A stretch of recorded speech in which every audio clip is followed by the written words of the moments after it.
This video is brought to you by eToro. Now, you may have seen that eToro sponsor a number of Premier League clubs.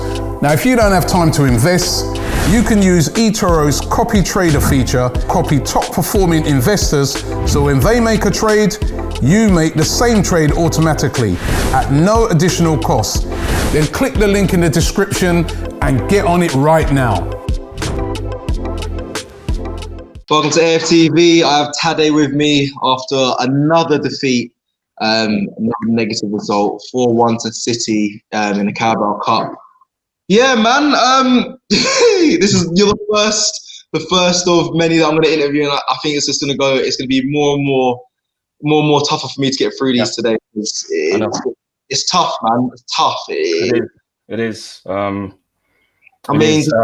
Did you have any hope from the beginning? Did you we'll start with the lineup? Were you happy with who was starting, or were you questioning people?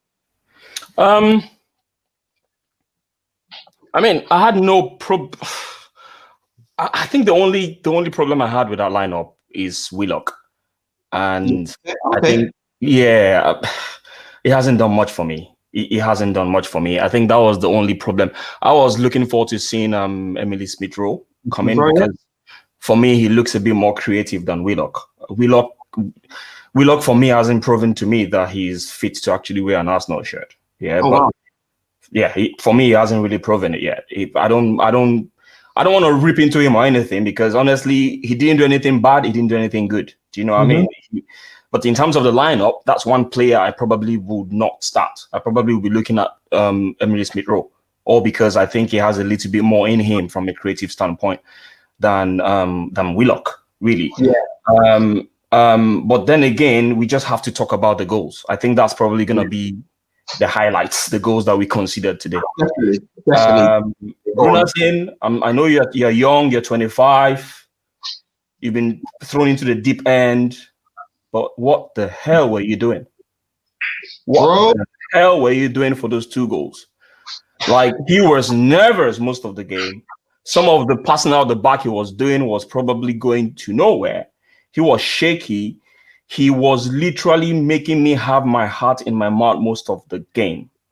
The first goal, you can argue that the defender could have helped out. Maybe Mustafi, maybe should have done a bit better. But then you cannot take anything from the cross from Zinchenko. Yep. It was wonderfully put across that kind of swung in. But I still think the goalkeeper should be commanding that area a bit more than that. Yeah. So for that first goal, it's very, very easy for you to point the finger at Mustafi. It's very easy for you to point the finger at the goalkeeper. I think both of them there had no communication whatsoever.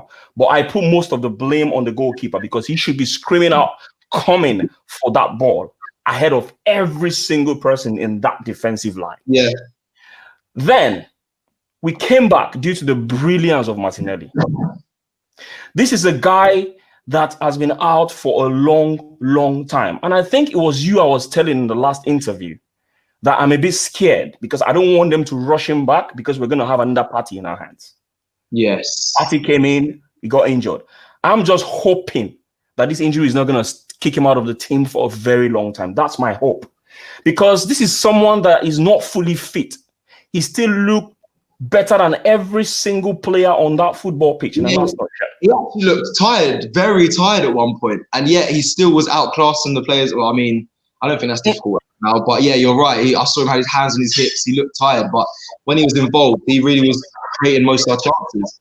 Because he was showing hunger and fight. That's all the Arsenal fans are asking for. Yes. Nothing more. And then the quality of the 2 crosses he put in. Very, very good crosses.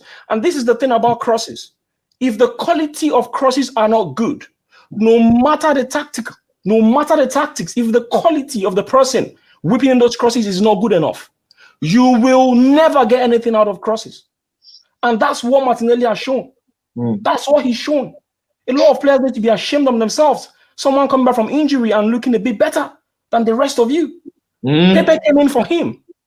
There was a big gulf in class. You didn't see any input whatsoever from Pepe. Definitely. You didn't see that. You didn't see that influence in the game like Martinelli does. And that shows a bit Anyway, let's just forget about that. Would you start him against Chelsea, Martin? Would you start if he's fit? Right now, we don't know the extent of his injury. Obviously, what must have happened is, I think they must have looked at it during the halftime and asked him how he was feeling, and he must have said, "Oh, boss, I'm feeling okay." That's the reason. That's the reason they brought him back in. Yeah. And then the guy realized, shit, this is not working for me. You need to take me off. So it's probably going to be very difficult for him now because we don't know. Let's see what happens. Hopefully, maybe he can start. Maybe he can come in, from the ball. I don't know whether or not he's going to be fit for that game. I don't know. We don't know. Let's just wait a few days and hear the news about his, his condition. But then there's no how I will not talk about was it the third goal we considered? No, the second goal we considered. The free kick. The one that slipped through the keeper's hands. Yeah. That again was literally Runarsson taking lessons from Karius. That was literally that he did the Karius there. There's no two ways about it. He did the Karius there. I know people are saying we should not be negative, but come on, you should be catching that. Yeah, I agree. There was no power behind that shot. That was a routine catch, which literally spelled the guy's whole match. It literally just gave you the summary of his whole match. He had no confidence whatsoever because he should be catching that. He should be catching that. And then you look at the last goal we conceded. What the hell was Kolasinac doing? People on Twitter are saying everything was Mustafi's fault. That wasn't Mustafi's fault entirely.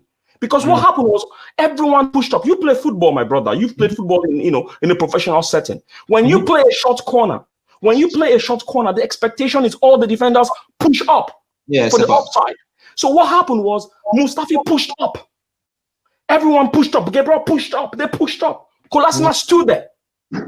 He didn't even realize what his teammates were doing. He stood there. If he had pushed up, he would have been in line with the rest of the guys. Yeah. So what now happened is he now made Mustafi look stupid, as if he wasn't marking his man. Meanwhile, what he did was he pushed up for the offside along with the rest of the guys. But Kolasinac was not on the same wavelength with the rest of the people. Yeah. So right now, Mustafi looks stupid. Meanwhile, Kolasinac was the main culprit there.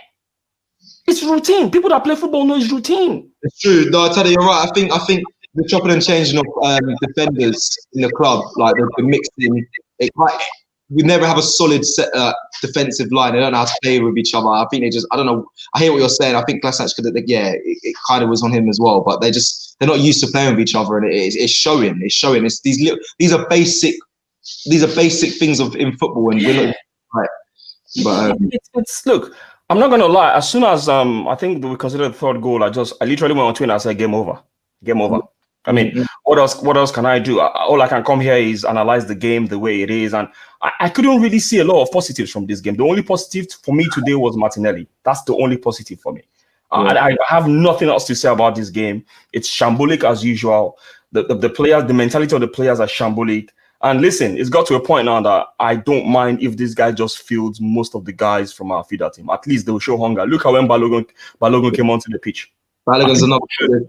Yeah. I mean, he was showing a bit more hunger. That's all we're asking for. Show a bit more hunger. Show that it matters to you. Do you know what I mean? I knew it was always going to be tough against Man City. There was no doubt. But after that goal, you could see they felt a bit rejuvenated. They felt a little bit of energy. They became energetic afterwards, after that equalizer. But when your keeper makes those sort of mistakes, it's deflating. It is deflating. You just need to go in the January transfer and find a new keeper. It's really that simple. Yeah. And do a massive clear out. I keep banging on that and I'll keep banging on it. Enough said. This video is brought to you by eToro. Now, you may have seen that eToro sponsor a number of Premier League clubs, and you might be wondering, who are they? Well, eToro is a global investment platform with over 16 million registered users, which offers everything from stocks, currencies and commodities to cryptos like Bitcoin. Now, if you don't have time to invest, eToro is perfect.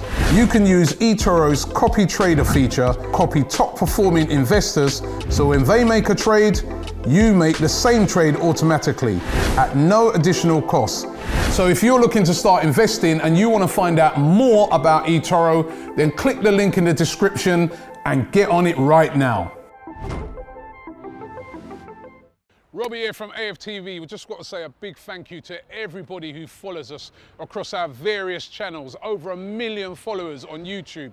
Don't forget, you can now also catch us on Reddit. We're on Reddit, so get involved with us on Reddit and also on TikTok. Keep it AFTV, baby, right here.